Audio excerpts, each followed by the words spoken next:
Setan selalu membisikkan kekurangan dalam hati. Setan selalu membisikkan kesedihan. Setan selalu membisikkan ketakutan. Halau ketakutan itu dengan takbir. Usir rasa cemas itu dengan takbir. Allahu Akbar, Allahu Akbar, Allahu Akbar, walillahil hamd. Bahwa orang yang dekat dengan Allah, ujian tak pernah terhenti datang. Kenapa Ibrahim yang bergelar Al-Khalil, kekasih Allah, Al-Khalil, orang paling dekat dengan Allah, Al-Khalil, orang yang disayang Allah.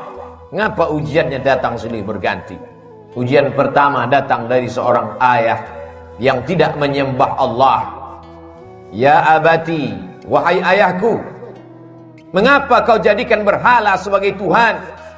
Apa jawab Azar, ayah Ibrahim?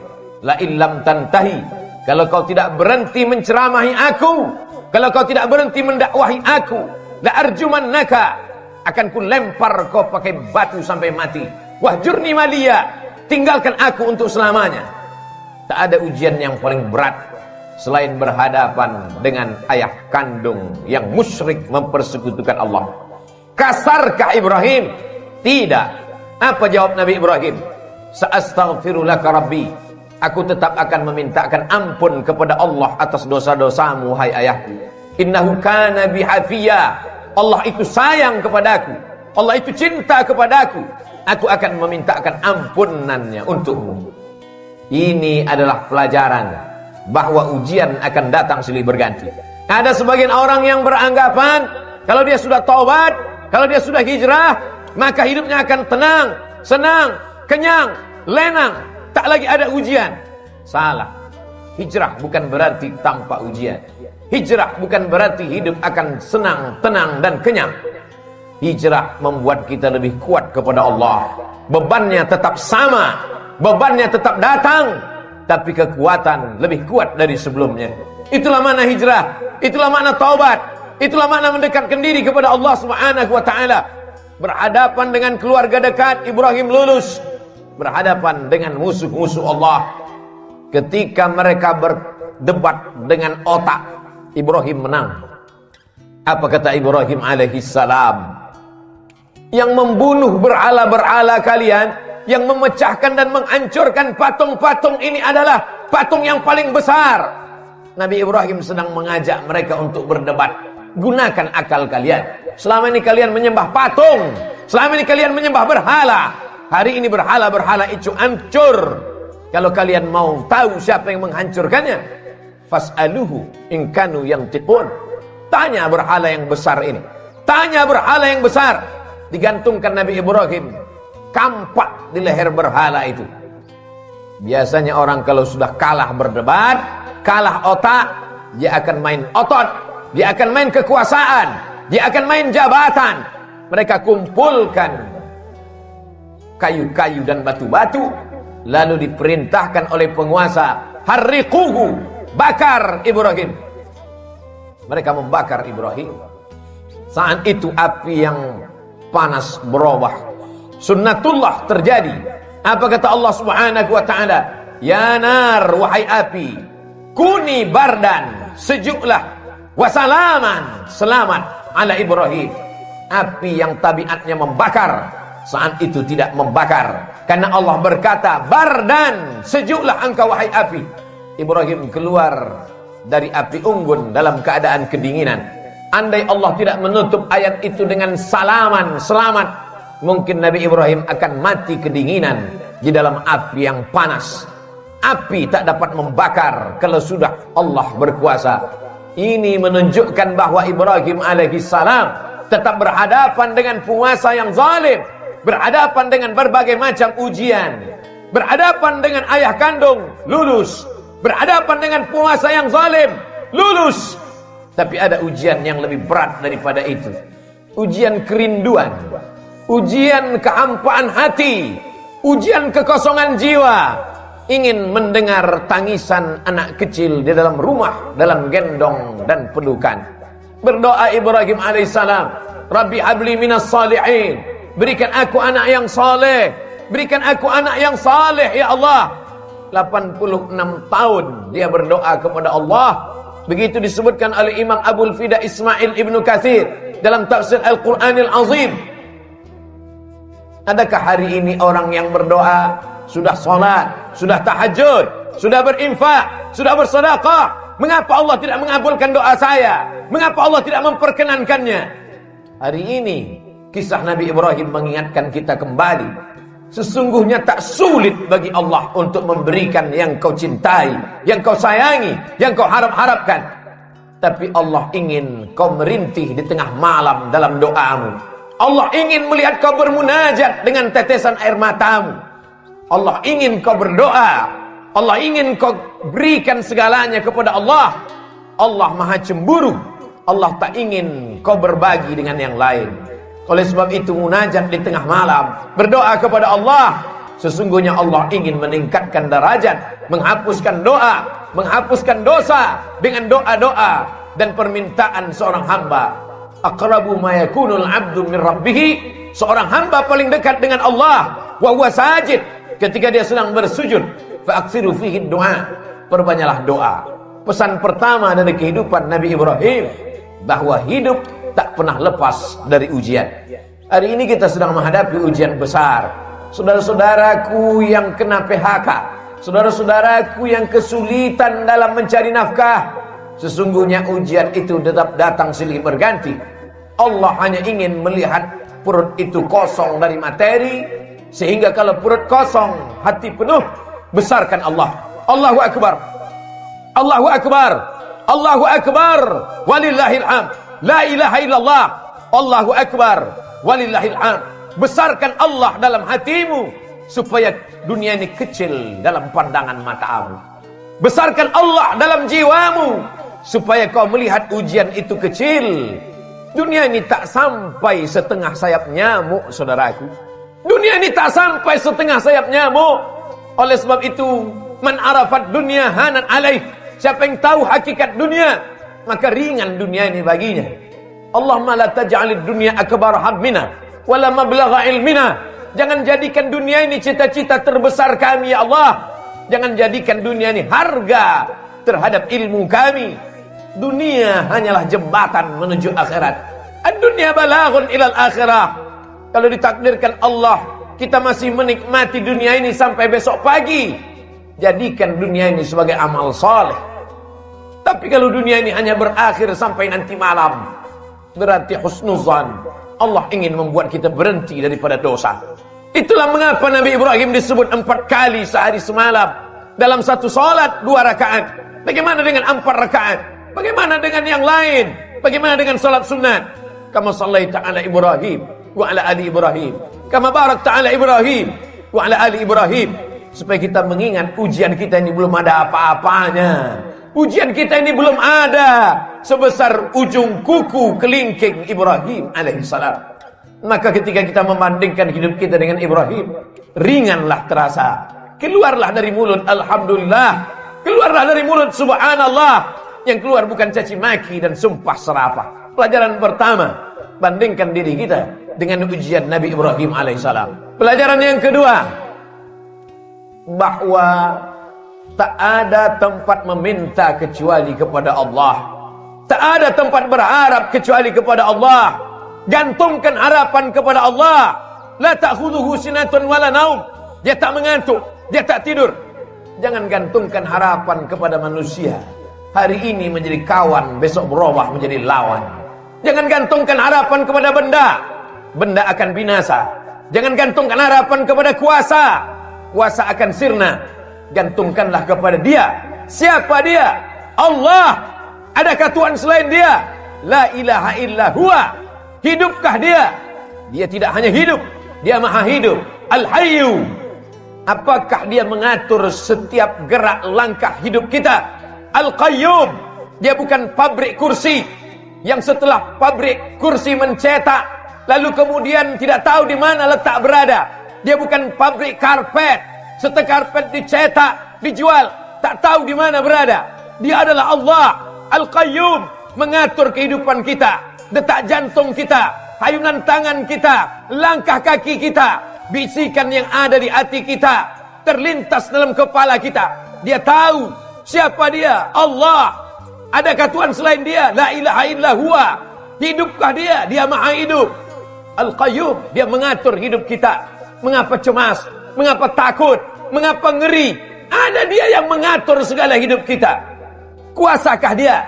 Lahu ma fis samawati wa ma fil ard. Ada yang bisa menolong selain dia? Man dzal ladzi yashfa'u indahu illa bi'idhnih. Tahukah dia apa yang ada dalam kepala kita hari ini? Ya'lamu ma baina aydihim wa ma khalfahum wa la yuhituna bi syai'in min 'ilmihi illa bima syaa'. Sehebat apa kuasanya? Wasi'a kursiyyuhu samawati wal ard. Sulit dia mengatur alam semesta. Wala ya'uduhu hifdzuhuma. Hebatkah dia? Kuasakah dia? Tinggikah dia? Besarkah dia? Wa huwal 'aliyyul 'azim. Itulah yang menguatkan kita. Itulah yang membuat kita hebat di antara makhluk yang lain. Kalaulah manusia itu hebat karena besarnya, tentu lebih besar sapi yang ada di depan kita, tapi kita akan menyembelih dia. Kalaulah manusia itu hebat karena suaranya, tentulah onta lebih besar suaranya, tapi pagi ini onta disembelih. Kita hebat karena kita membesarkan Allah. Kita hebat karena dibesarkan oleh Allah. Allahu Akbar, Allahu Akbar, Allahu Akbar. La ilaha illallah wallahu akbar. Allahu akbar walillahil hamd. Dunia tanpa Allah terasa kecil. Itu yang dirasakan oleh Sayyidina Abu Bakar Siddiq. Kita berada di dalam Jabal Sur saat bersembunyi akan pindah ke kota Al-Madinah Al-Munawwarah. Datang orang kafir Quraisy menyerbu. Mereka akan membunuhnya. Bergetar tangan Sayyidina Abu Bakar. Tapi Nabi tahu. Apa kata Nabi?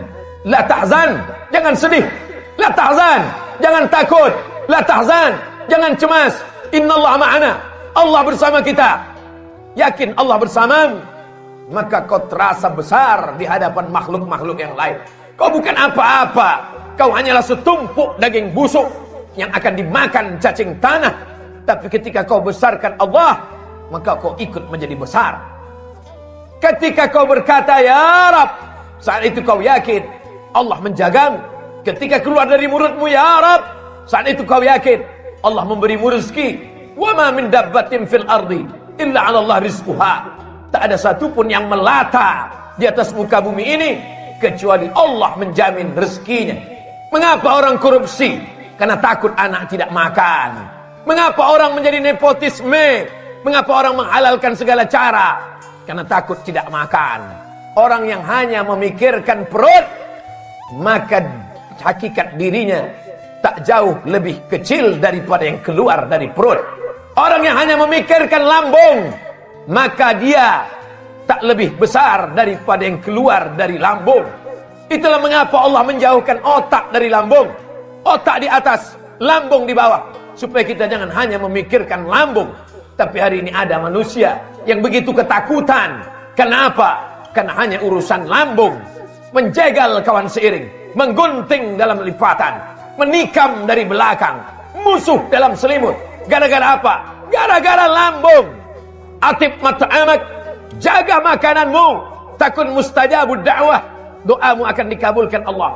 Pelajaran kedua yang diambil dari kehidupan Nabi Ibrahim alaihissalam, senantiasa berdoa kepada Allah. Tapi ada orang-orang yang berdoa kepada Allah, doanya tak dikabulkan Allah. Rajulun as'as, rambutnya berdebu, aghbar, kusut, berdebu, yamuddu yadayhi ila sama, tangannya diangkat ke langit, tangannya dia tengadahkan ke atas. Dia berkata, ya Rab, ya Rab, ya Allah, ya Allah. Doanya tak dikabulkan Allah. Mengapa doanya tak dikabulkan Allah? Mat'amuhu haram, makanannya haram. Masrabuhu haram, minumannya haram. Malbasuhu haram, pakaiannya haram. Wa ghudhiya bil haram, dan dia diberikan makanan haram. Oleh sebab itu, atib mat'amak, jaga makananmu, jaga kehalalannya, jaga kesuciannya, jaga kebersihannya. Takun mustajabun da'wah, maka doamu akan dikabulkan Allah subhanahu wa ta'ala. Kita ingin diberikan Allah pandangan, supaya pandangan kita lurus, supaya kita faham, supaya kita sabar atas segala doa-doa kita. Kalau Nabi Musa alaihissalam 40 tahun baru terkabul doanya. Kalau Nabi Ibrahim 86 tahun baru terkabul doanya. Padahal mereka adalah Khalilullah. padahal mereka adalah kalimullah, maka kita datang sabar kita. Sesungguhnya kita sedang menyerahkan nasib kepada Allah. Allah lebih tahu apa yang lebih baik daripada kita. Tapi kadang kita memaksa Allah. Kita sudah buat target-target, kita sebuah keputusan, ada keputusan kita, dan kita paksa Allah untuk mengikuti kehendak kita. Allahu Akbar, Allah Maha Besar, kita kecil. Allahu Akbar, Allah Maha Hebat, kita tak ada apa-apanya. Robah pandangan kita, berikanlah yang terbaik untukku menurut pandangan Engkau ya Allah. Bukan aku paksa Engkau mengikut kehendakku, karena Engkau saja yang besar, yang lain kecil ya Allah. Pelajaran yang terakhir, yang ketiga, puncak daripada cinta adalah ketika sanggup berbagi. Puncak cinta bukan memiliki, puncak cinta bukan menguasai, puncak cinta ketika sanggup berbagi. Itu ditampakkan dalam kehidupan Nabi Ibrahim alaihissalam. Setelah anak itu lahir, itulah puncak cinta, keinginan untuk memiliki untuk selamanya. Tapi Allah berkata lain. Ya bunayya, wahai anakku, inni ara fil manam, kulihat dalam mimpiku, anni adbahuka, aku sembelih lehermu, fanzur madza tara, apa pendapatmu hai anakku? Dan ternyata anak pun sama berfikirnya. Puncak dari cinta kepada ayah adalah saat sanggup berbagi kepada Allah. Apa kata sang anak? Ya abati, wahai ayahanda, if'al ma tu'mar, laksanakan perintah Allah. Satajiduni insyaallah minas sabirin. Insyaallah aku sabar ayah. Bertemu seorang ayah yang soleh dengan anak yang soleh. Jangan pernah bermimpi mendapatkan anak yang soleh kalau tidak dari ayah yang soleh. Soleh dalam berfikir, soleh dalam beramal, soleh dalam mencari nafkah. Siapa yang cinta kepada Allah, maka dia bagikan kepada Allah. Siapa yang cinta kepada makhluk, maka habis untuk makhluk. Makhluk itu mati, semuanya berakhir. Tapi cinta kepada Allah, itulah yang kekal abadi. Sesungguhnya yang dibagi kepada Allah, yang ikhlas berbagi karena Allah, itulah yang akan kekal abadi sepanjang zaman. Tak akan lapuk kena hujan, tak akan goyah angin kencang. Sebab apa? Sebab Allah yang mengekalkannya hingga hari kiamat. Serahkan kepada Allah, dia akan besar. Bagikan kepada Allah, dia akan kekal abadi. Ma'akalta fa'afnaita, kalau kau habiskan untuk makan, dia akan busuk. Wa malabista, kau habiskan untuk pakaian, dia akan lapuk. Wa matasaddaqta, yang kau sedekahkan untuk Allah, itulah yang akan kekal abadi. In tansurullah, kalau kau tolong agama Allah, yang surkum, yang kau cari selama ini, pergi pagi pulang petang, habis waktu, tinggal sholat, tergadai agama dan akidah, hanya sampai ke tenggorokan. Setelah itu pun kau akan mati. Harta warisan dibagi-bagi, tak tersisa untuk diri. Semua hanya akan dibawa menghadap Ilahi. Akan kembali ke rumah. Yarji'usnani, anak, menantu, sahabat, buah hati belayan jiwa, akan kembali ke rumah. Mereka akan menangis 2-3 hari. Selepas itu mereka akan tertawa. Mereka akan melupakan kita. Kerja, kalau kau hari ini jabat tinggi, punya kekuasaan hebat, dia akan digantikan oleh orang lain. Belum kau mati, mereka sudah siap untuk menggantikannya. Wa yabqa wahidun, yang tinggal hanya satu. Apa dia? Wakaf, infak, sedekah. Bila kau punya yang lebih besar, berikan wakaf. Tidak lebih besar, berikan infak. Tidak lebih besar, berikan sedekah. Allah Maha Adil. Kalau kau hebat, berikan wakaf. Kalau kau kurang hebat, berikan infak. Kalau kau manusia biasa, berikan sedekah. Tabassumika fi wajhi akhika sedekah. Senyummu ke wajah saudaramu adalah sedekah. La tahqiranna minal ma'rufi syai'a. Jangan sepelekan perkara walaupun kecil. Antul qiya akhaka biwajhin talqin. Hanya sekedar menghadapi orang dengan wajah yang cerah. Itu yang akan dikenang orang sepanjang zaman. Dari abad berabad, dari zaman berzaman, tak akan dilupakan orang. Masih ingat orang dengan senyummu. Saat kau mati dimakan cacing tanah, masih didoakannya. Masih didoakannya saat dia lewat di makammu. Masih sempat mulutnya berkata, Assalamualaikum ya ahlal diyar minal mu'minin, wa inna insyaallah bikum lahiqun. Yarhamullahul mustaqdimin wal mustakhirin. Nas'alullah lana wa lakumul afiyah. Tapi kalau kau sombong, kalau kau angkuh, itu juga akan dikenang orang. Itu juga akan diingat oleh orang sepanjang zaman.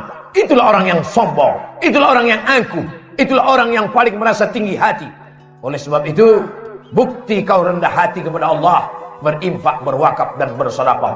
Bukti kau rendah hati tawadhu kepada manusia, berhadapanlah dengan orang dengan tatapan yang baik, dengan cakap yang baik, dengan perbuatan yang baik. Qaulun ma'rufun, perbuatan yang baik. Wa maghfiratun, pemberian maaf. Khairun, lebih baik. Min sadaqatin, daripada pemberian perbuatan baik. Yatsba'uha adha, tapi diiringi oleh perbuatan